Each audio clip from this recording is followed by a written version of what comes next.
מרחוק אפשר לשמוע את גניחות הקודחים מקדחת, אבל בלילות של ירח מלא יש גם סיפורי אהבה, ובשביל זה אנחנו כאן היום, בשביל לספר את סיפורי האהבה הראשונים. כבת לאחת ממשפחות המייסדים של חדרה, אני מחוברת חזק לסיפורים אודות ימיה הראשונים, ולרחוב הזה המנציח את גבורת דור החלוצים. ברחוב הזה גרתי לאורך כל שנות ילדותי ומרבית חיי הבוגרים. גם מוטי, אהבתי הראשונה, התגורר אז באותו רחוב. זהו הרחוב שלי, רחוב הגיבורים. ממנו החלה להיבנות ולהתפתח המושבה חדרה, שעם השנים הפכה גם לעיר. במבנה הזה, החאן, השתכנו משפחות ראשוני המתיישבים כשהגיעו לחדרה ב-1891. תמיד עניין אותי לדעת איך התנהלו בו החיים, ואפילו העליתי אחדים מן הסיפורים לאתר המשפחה שלי. לאחר 6 שנות מגורים בחאן, בתנאי צפיפות ומחסור, ואחרי שנתקבלו היתרי הבנייה מהשלטונות הטורקיים, החלו המתיישבים הראשונים במושבה לצאת מן החאן ולבנות את בתיהם לאורך רחוב הגיבורים. ממש מול החאן נבנה בית שמולזון, בשכנות לו בית סמסונוב, ובמעלה הגבעה ובמורדותיה הדרומיים גם האחרים. שני הבתים הנפלאים הללו לא שרדו את המרוץ אחר שטחי נדל"ן, אך הם טבועים עמוק בזיכרונות הילדות שלי. ואיך לא? בית סמסונוב היה הבית אותו בנה הסבא רבא שלי, אריה לייב סמסונוב, מחלוצי המושבה. לכן היה זה טבעי שאני והמצלמה שלי נתלווה לסיור הנודד, אותו ארגן מוזיאון החאן לאורך רחוב הגיבורים. בסיור הושמעו סיפורי אהבה, קצת רכילות והרבה נוסטלגיה המתקשרים לדיירי הרחוב של אז, כשרוח הימים ההם עופפת את המעמד. הסיפור הראשון אודות חתונתו של החלוץ שמעון גורדון התרחש בין כתליו של החאן. מרחוק אפשר לשמוע את גניחות הקודחים מקדחת, אבל בלילות של ירח מלא יש גם סיפורי אהבה, ובשביל זה אנחנו כאן היום, בשביל לספר את סיפורי האהבה הראשונים. זו הייתה החתונה הראשונה כאן בחאן, והיה פה הרבה רצון טוב והרבה תמיכה והרבה חברים טובים, ואיכשהו בדרך נס נמצא יין, והחתונה התנהלה כמו שצריך. טקס חתונה הופיע כמעט בכל סיפור והומחש באופן סמלי בעזרת תכולתה של המזוודה ומתנדבים מן הקהל. לצידה, כן, אתה מוכן? כן. מעולה. עכשיו חבר'ה, אתם הזוג הראשון שמתחתן כאן בחאן, זה לא הולך ברגל. חיוך כזה למצלמה. מוכנים? שמעון גורדון ואסתר גלוזגה. אם תסתכלו לכיוון הזה, תראו את הבניין הגדול הזה שם. דמיינו שאנחנו לפני 110 שנים בערך, שקט מוחלט, ורק בית סמסונוב עומד שם. סיפור חתונתו של מוכתר המושבה יעקב סמסונוב, הלא הוא סבי, הוא סיפורה של חתונה מפוארת שערכה 7 ימים ו7 לילות בסגנון פנטזיה ערבית, ובה השתתפו גם תושבי הכפרים הערביים באזור. הוריה של סבתי, תושבי יפו, לא ססו לשלוח את ביתם רחל לחדרה מוכת הקדחת. טוב, הוא הבין שהעסק פה מסובך, ושהוא צריך לעשות איזה מעשה מאוד רציני. אז הוא הביט ככה במשפחת רבינוביץ' ושם לב שמצבם הכלכלי אפס לא משהו. והוא הבין שכנראה על הכפתור הזה צריך ללחוץ. הוא לקח עגלה כזו בדיוק.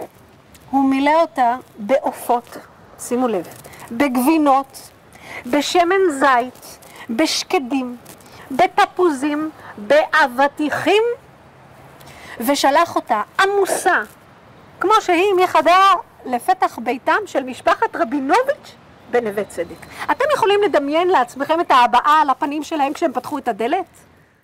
ואכן, משפחת רבינוביץ' התאחדה עם משפחת סמסונוב במזל טוב. ברחבת מגדל המים הושמע סיפור שראשיתו אופיינית לימים בהם הכתה הקדחת בחדרה, אך אחריתו מפתיעה.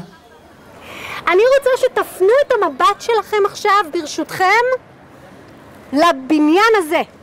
חברים, לפני הבניין הזה היה פה ביתו של אהרון הלוי, המורה הראשון בחדרה. הסיפור על אהרון וגנסיה מספר על כמה שנים טובות, אבל אחריהן מישהו דפק בדלת, וזה היה שוב אותו שד הקדחת. ואהרון הלוי חלה. הוא אמר, מה יהיה על אלמנתי גנסיה אהובתי, שישבה כל העת ליד מיטתו ובכתה. והילל יפה אמר לו, חכה, אתה עוד לא עברת לעולם הבא. והוא אמר, כן, אבל מה יהיה על אלמנתי? שלא תצטרך לחליצה ולייבום. אני רוצה להתגרש. להתגרש? כן, להתגרש. ואכן הזמינו רב, ועשו על מעמד המיטה הזה גירושים על תנאי. סופו של הסיפור שהחולה הבריא, הזוג המאושר ניסה מחדש והשמחה הייתה רבה. תחנתם הבאה של המסיירים הייתה בבית ברוך רם. ברוך שבנה את הבית נמנה כבר עם דור הבנים בני המייסדים. אני זוכרת את ברוך עוד מילדותי ואת ההילה שאפפה את הבית. מאחורי ביתם של צילה וברוך על חלקת המשפחה עמד ביתם של האח יששכר ושרה אשתו. צילה ניהלה חיים בסגנון אשת גביר ועוררה את קינתה של הגיסה שרה. בכל פעם שהשתיים היו נפגשות, חברים, השיחה נסובה רק על מה שיש שם במילה האחרונה בפריז, על האופנה ועל הלבוש ועל האירוח ועל העיצוב. ושרה לא יכלה לעמוד בקצב של הנגינה על הפסנתר והארוחות המפוארות והחופשות בקיץ בלבנון, בחורף באלכסנדריה על חוף הים. התחרות הייתה בכל. לסיפור החתונה הכפולה הזה סוף טרגי, ומצויים בו מוות, התמוטטות נפשית, ירידה מנכסים ואחרית ללא הוד והדר. הבית שנתרם לעירייה עובר היום שיפוץ מסיבי ומשמש כבית הידידות, מקום מפגש לנוער. המשותף לשני הבתים שחתמו את הסיור הוא ששניהם ניצלו מאימת הדחפורים ועברו שיפוץ במסגרת פרויקט שימור אתרים. אמי מבכה עד היום את הריסתו של בית הוריה, בית סמסונוב, ואת העובדה שלא השכילו להכלילו בפרויקט. זאת למרות שבימיו של סבי היווה הבית מרכז תרבותי וחברתי בחדרה. משפחת קוטלר לא התגוררה בבית מעולם, והוא הועמד להשכרה. טובה וניסן רוטמן, זוג שלימים הטביע את חותמו בחדרה, התגוררו כאן בסחירות. את ההיכרות ביניהם הם חווים לאבשלום פיינברג ידידם. הם היו חברים בנילי. החתונה שלהם הייתה צנועה. את ירח הדבש שלהם הם בילו 2 בכלא הטורקי. טובה רוטמן הייתה ידועה מאוד ביכולת המופלאה שלה, איתה נולדה, לראות את הנסתר.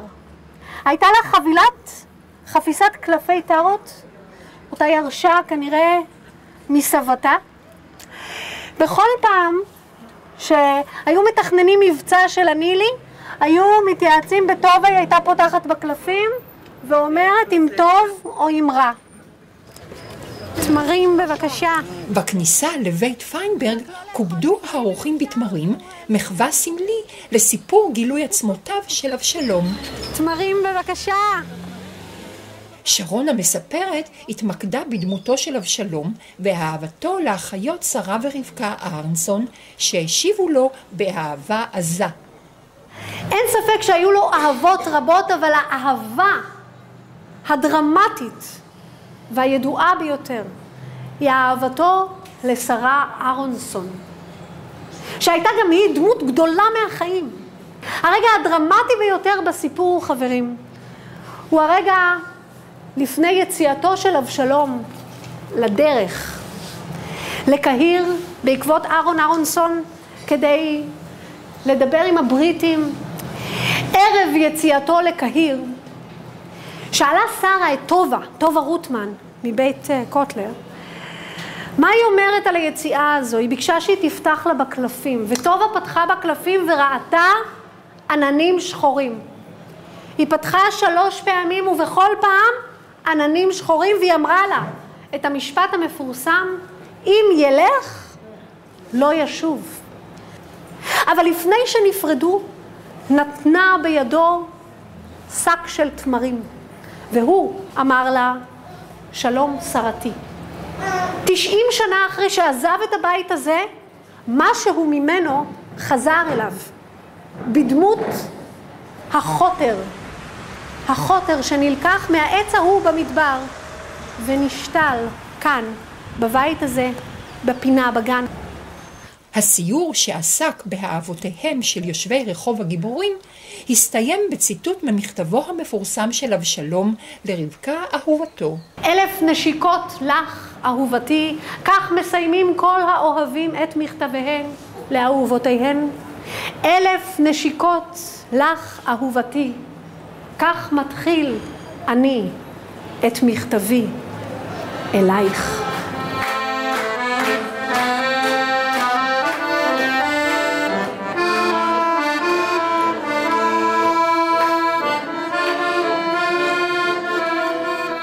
ועוד בנימה אישית לסגירת מעגל. בפרעות 1921 ניזוק בית פיינברג בשריפה. השריפה קילתה את המבנה שניצב בקומה העליונה.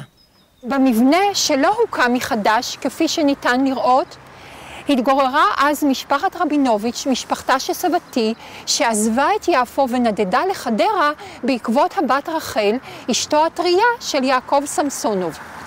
הם אומנם חששו מן הקדחת, אבל ניזוקו למרבה האירוניה דווקא מן האש שקילתה את כל רכושם.